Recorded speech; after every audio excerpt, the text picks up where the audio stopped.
A very good morning, students. I, Asad Patel, welcome you to study from home. In my previous classes, I taught you the story of Harappa.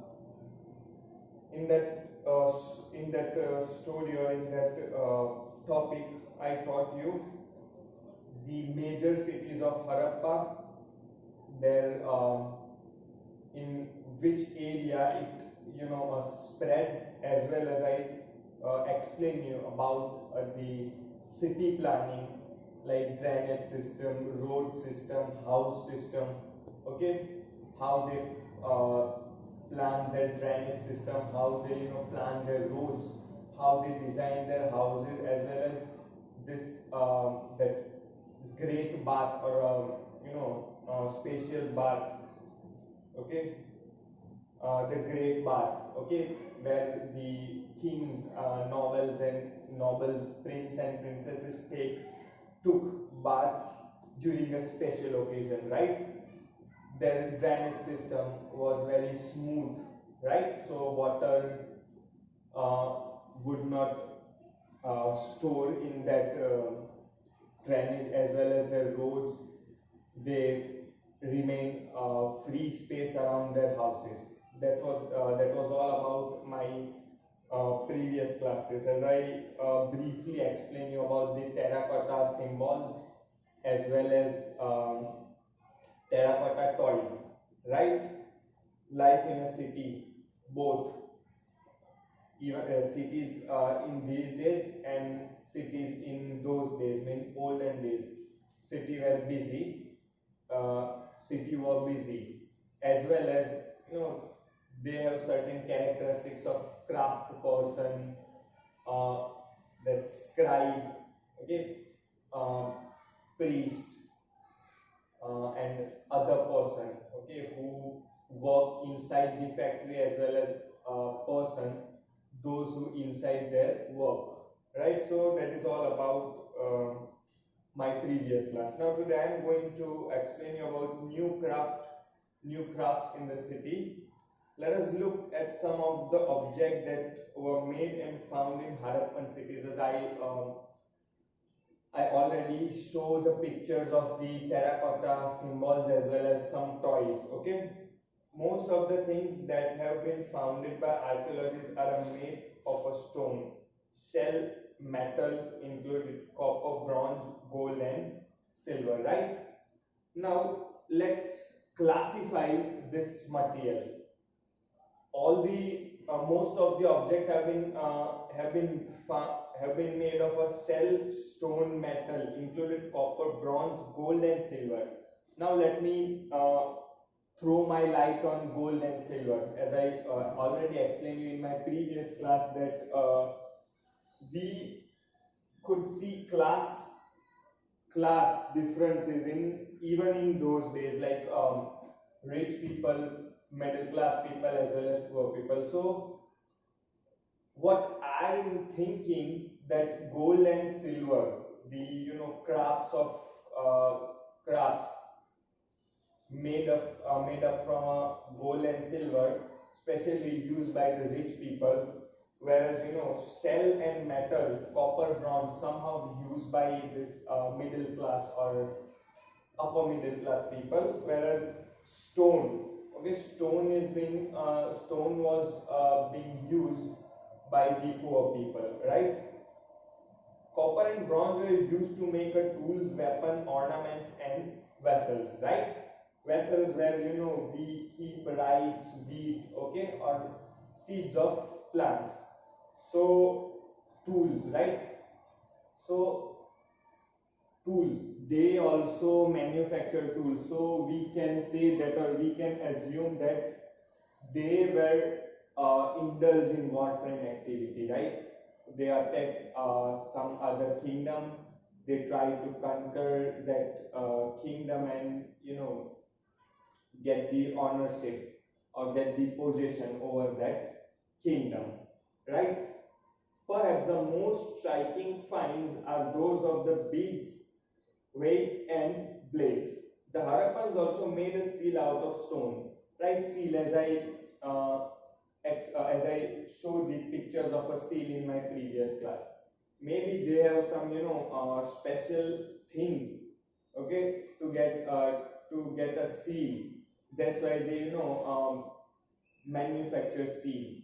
Even in these days, we have a seal.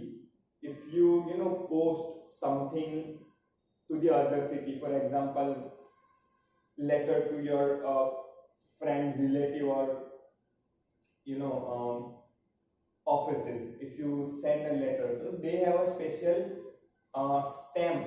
Okay, so in those days, seal is being used for not messaging purpose but other purpose, right? They have maybe a symbol, or they have a language, they have a script that they can they communicate with the language of this symbol. For that reason they use the seal. The Harappan also made pot with a beautiful black design, such as a one shown on page 6. Right? I already show that picture. Right? That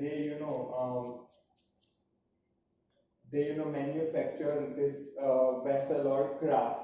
Okay, pots. Right? They use pot for a different purpose, like to preserve food item, right?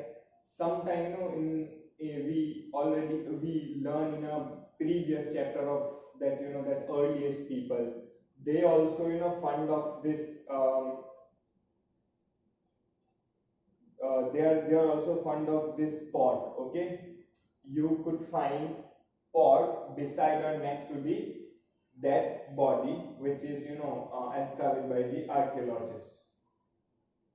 Cotton was probably grown at a Mehergarh from about 7,000 years ago.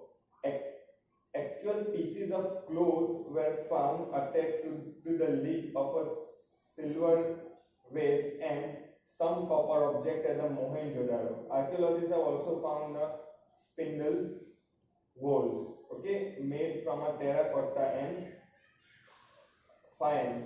These were used to spin thread. Okay, so we can say that they they use wheel, but not that proper wheel, but they use wheel to spun cotton. Okay, cotton seeds were found by archaeologists before 7,000 years ago, right? Now student, what is faience? Unlike a stone or a cell that are found naturally, faience is a material that is artificially produced. Okay, so they have some techniques, they have some sort of knowledge of chemistry or some other discipline that they can manufacture this faience. A gum was used to shape sand or a powdered quartz into an object. They don't have, I'm not I don't mean that they have sharp knowledge of chemistry, but somehow they have some sort of knowledge of chemical that they can produce this faience, gums, powder, right? Quartz into the object. The object were then glazed, resulting in shiny glassy surface. The color of a glaze were usually blue or sea green. Faience was used to make beads, bangles, earrings, and tiny vessels. Okay, many of the things that were produced were probably the work of a specialist. As I told you that they have special people, those who are special in this craft and making this object. So they are known as a specialist. Okay, only they can manufacture or produce or manufacture all these things. A specialist is a person who is trained to do only one kind of work. For example, cutting stone or polishing beads or a carving silk.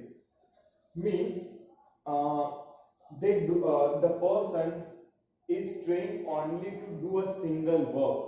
Means multitasking was not introduced, or maybe they ignore or they neglect multitasking.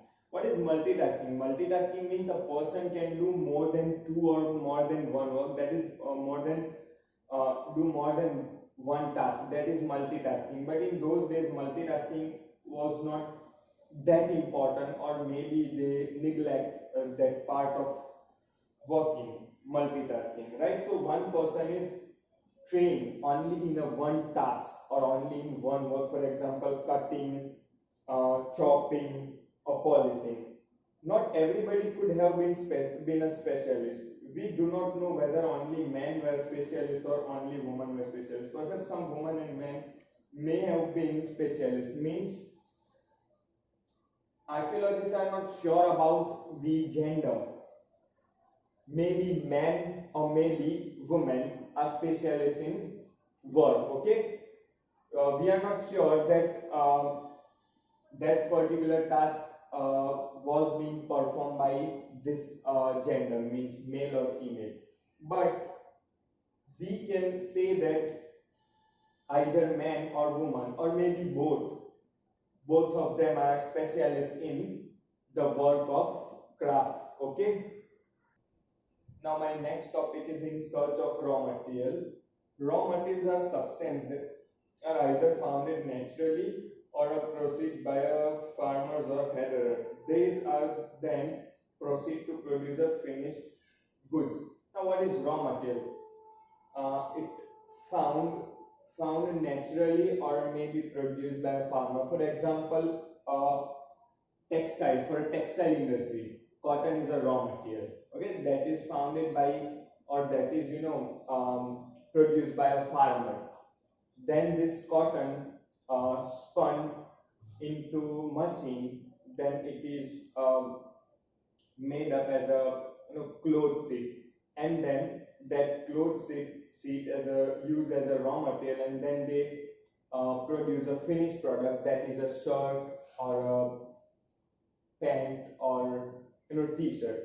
So understand about this raw material and what is raw material.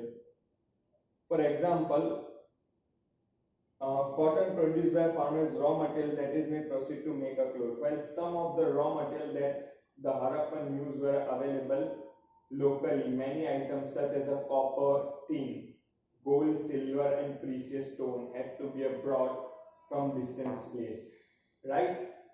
Again, I am tell you that local material like a copper, tin, gold and silver, as well as the precious stone. But gold, silver and precious stones were being used by the rich people. Okay, since those days gold is precious.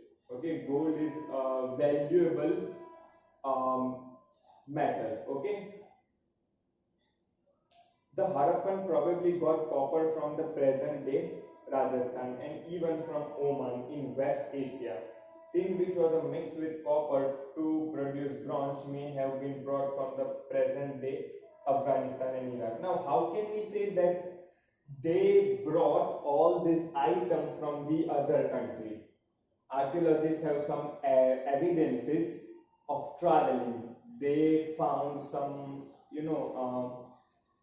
means of transportation. On the basis of that evidence, or on the basis of that means of transportation, or on the basis of that material, archaeologists can conclude that they maybe they buy or brought this material from the different country, right? Afghanistan, Oman, Iran, these were the countries in a present day, but in those days maybe the name was different, right? Gold could have come all the way from present day Karnataka, right? See student, Karnataka is very famous for gold. If you heard about the Kolar gold mine, right? So that place is very famous for gold and precious stone from present day Gujarat, Iran and Afghanistan, right? So maybe, or we can say that trade between all this place, Iran, Oman, Afghanistan, Gujarat, maybe the network of a trading, the network of a business were being developed among these countries, right?